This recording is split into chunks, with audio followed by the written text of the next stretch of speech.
এই বাড়িটাতে পরশুদিন এই এলাকার খ্যাতমজুর ইউনিয়নের আঞ্চলিক সম্মেলন ছিল। এই সম্মেলনে প্রায় 70 জনের মতো প্রতিনিধি এসছে, এলাকারই সব। এটা বিজেপির পছন্দ হচ্ছিল না। তারা সরাসরি সম্মেলনটা করা যাবে না এটা যদিও বলেনি, কিন্তু সম্মেলনটা যাতে হতে না পারে তার জন্য নানা ধরনের প্রস্তুতি তাদের মধ্যে ছিল। কিন্তু শেষ পর্যন্ত প্রতিনিধিদের দৃঢ়তা এবং এলাকায় আমাদের যারা বন্ধুরা যারা এই সম্মেলনটার প্রস্তুতির কাজের সাথে যুক্ত ছিলেন, নারী পুরুষ সবাই সম্মিলিতভাবে সম্মেলনটা সুন্দরভাবে সম্পন্ন করে এবং তারা তো সম্মেলন শেষ করে চলে যান। তাতে যারা সম্মেলনটা হোক চাইছিলেন না তারা প্রথমত ভাবলেন যে আমরা তো পরাজিত হলাম, আমরা তো আটকাতে পারলাম না।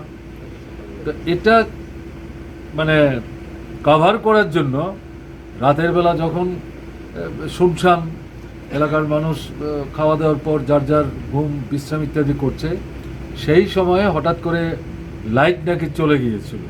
তো আমার যা শুনে টুনে মনে হলো গোলমাল যারা করেছে তারা যে কোনো পদ্ধতিতে হোক এই লাইটটা যাতে নিভে যায় তার একটা ব্যবস্থা হয়তো করেছে। সেই সময় সে বাড়িতে ঢুকেনি, ওই বাইরের যে বাউন্ডারির যে ইয়েটা এগুলি ভাঙচুর করে তারপরে তারা সবাই বেরোয়। বাড়ির লোকরাও যেমন বেরোয়, সবচেয়ে উল্লেখযোগ্য ঘটনা হচ্ছে আশেপাশে যারাই শুনতে পেয়েছে নারী পুরুষ নির্বিশেষে সবাই বেরিয়ে ছুটে আসে। আর তার পরিবারের লোক সংখ্যা তো একেবারে কম না, কিন্তু এরপরে কাউকে তারা এখানে দেখেনি, কাউকে পায়নি। তো এটা শোনার পর মনে হয়েছে না বাড়িটা আক্রান্ত হয়েছে, একটা সম্মেলন করার জন্য বাড়িটাকে ছেড়ে দিয়েছে এবং এই সাহায্য করার জন্য সে আক্রান্ত হলো। তো আমাদের যাওয়া তো নৈতিক দায়িত্ব, সেদিক থেকে আমরা এসছি আর কি। যারা এটা করছে না, এটা আরও কয়েকটা জায়গায় করছে এই সময়ের মধ্যে, গত 8-10 দিনের মধ্যে বিভিন্ন জায়গাতে এরকম তারা করছে। এটা আসলে বিজেপির শক্তি ক্রমশ আরও নিচের দিকে যাচ্ছে, একটা হতাশা তৈরি হচ্ছে, দুর্বলতা এটার মধ্যে দিয়ে প্রতিফলিত হচ্ছে। যে সমস্ত আশা আকাঙ্ক্ষা নিয়ে বিজেপির পক্ষে দাঁড়িয়ে কাজকর্ম করেছে, বিশেষ করে যুব অংশ, তাদের মধ্যে হতাশা বাড়ছে। ফলে এই জায়গা থেকে দৃষ্টিভঙ্গিটা অন্যদিকে ঘুরিয়ে রাখার জন্য মার্ক্সবাদী কমিউনিস্ট পার্টি তার বিরুদ্ধে তাদের সমস্ত আক্রমণ কেন্দ্রীভূত করে যাতে মার্ক্সবাদী কমিউনিস্ট পার্টি কাজকর্ম ঠিকঠাকভাবে করতে না পারে। এই গত মাস দেড় যাবৎ যে প্রস্তুতি নিয়ে এলাকায় এলাকার মানুষ, রাস্তাঘাট, জল, কল, স্কুলের মাস্টার, হাসপাতালের ডাক্তার, ঔষধ, বিদ্যুৎ, এই সমস্ত বিষয় নিয়ে যখন আন্দোলনটাতে দেখা যাচ্ছে যে সাড়া পাওয়া যাচ্ছে, এটাতে তারা আরও বেশি ভয়টা পেয়ে গেছে। ফলে এই কারণটাতেই এই জাতীয় উদ্যোগগুলি যাতে প্রতিহত করা যায় তার জন্য করছে এবং এটাও সেই লক্ষ্যেই। কারণ সম্মেলন মানেটা কি, তারাও এলাকার সমস্যা নিয়ে সামনের দিন আন্দোলন সংগ্রামের কর্মসূচি নেবে। ফলে এই গোলমাল টোলমাল করে যাতে সামনের দিনে আর কিছু প্রোগ্রাম নেওয়ার সাহস না পায়, এর জন্য এগুলি করছে। এটা আসলে তাদের দুর্বলতা, এটা আমাদের দুর্বলতা না। কেমন সুশাসনটা কি?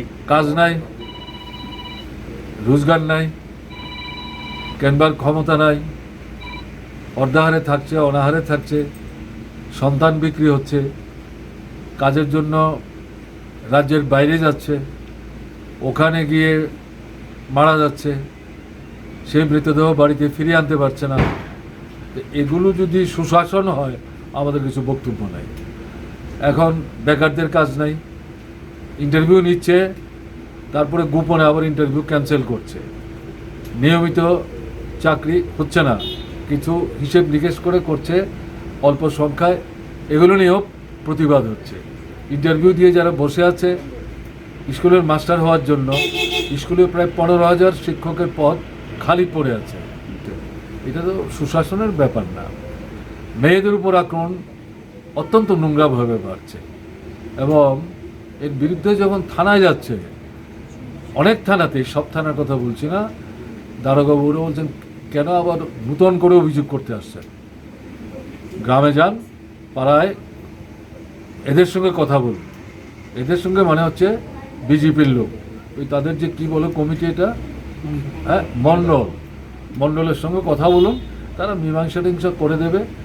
আপনারা আমাদের কাছে এসছেন, আমরা যদি আবার কোর্ট কাছারি করি, মামলা চলবে, সমস্যার সমাধান হবে না, আরও নতুন আক্রমণ হবে, পয়সাও নষ্ট হবে।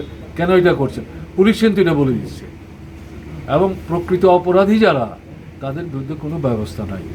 ফলে এই পরিস্থিতিতে পুলিশ তো মানে দর্শক হয়ে গেছে, শাসক দলের কথার বাইরে একটা দুইটা ব্যতিক্রম ছাড়া অন্য জায়গায় কোনো ভূমিকা তারা নিচ্ছে না।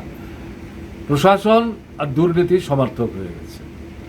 পয়সা কড়ি ছাড়া এখন শুনলাম রেশন কার্ডও নাকি বের করা যায় না অফিস থেকে।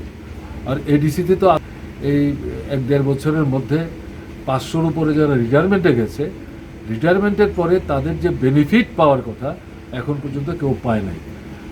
ওখানকার যারা রিটায়ারমেন্টে গেছেন তারাও বিক্ষোভ করছে।